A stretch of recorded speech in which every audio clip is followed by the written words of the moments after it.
comfy bed here. Hi, Coach Paige from TI Fitness. Hopefully you've enjoyed the article that I put together for you guys, some great information about what happens to the body when we're low on sleep, which is definitely more common than you think. So now, what do you do? What are some good habits or some things that you could try to actually get more sleep? Well, number one is we want to do our best to try to make sure that the room kind of mimics nature. So in that sense, when the sun goes down, that's technically when we're supposed to be going to bed, but since the invention of candles and artificial light, we've now been able to stay awake for longer and or do things once the sun has gone down.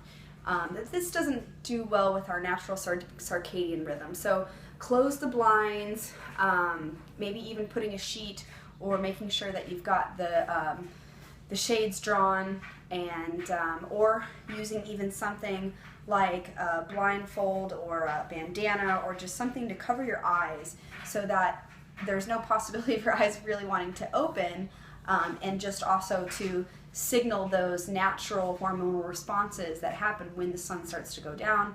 Melatonin is released, and that is the hormone or the chemical inside the body that actually prepares us for sleep.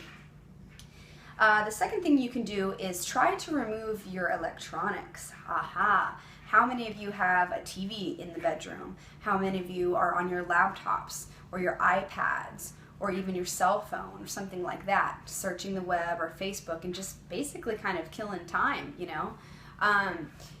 Again, the electronics are going to put kind of, artificial light in your face and still keep you awake. It's going to keep your monkey mind kind of, all over the place and still very alert, and it's not really going to help you sort of shut all those things down and stop thinking for a while and really try to get some quietness upstairs in that big noggin of theirs. So try to remove electronics or just keep everything off, or make a goal to 30 minutes before bed not to touch any of those kinds of devices, okay?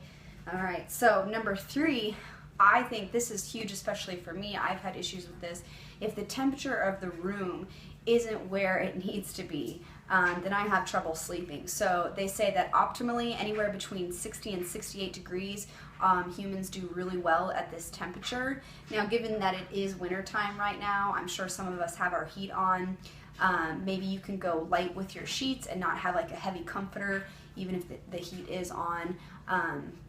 I've woken up in night sweats before from being too hot, and then also been not able to sleep when I'm too cold, so wearing socks or something like that.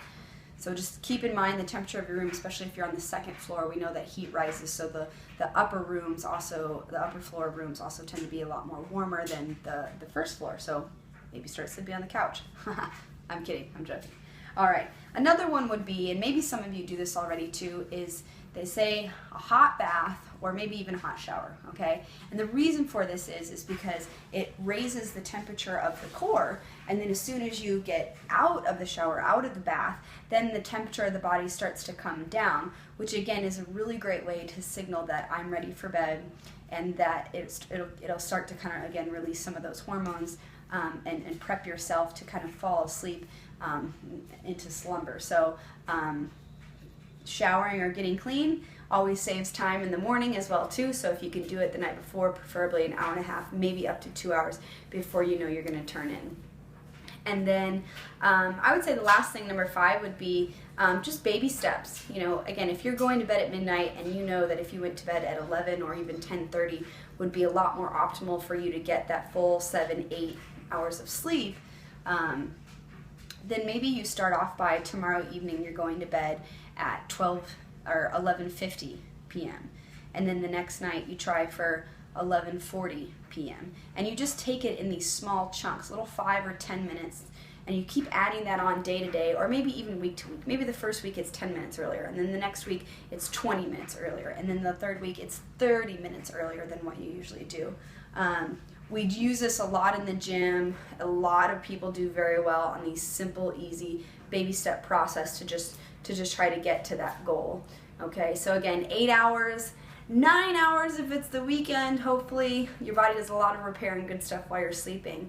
So hopefully you learned something. Please feel free to show this video to anybody that you know might be struggling, and I'm open for comments and feedback. Thanks, guys, and we'll see you next time.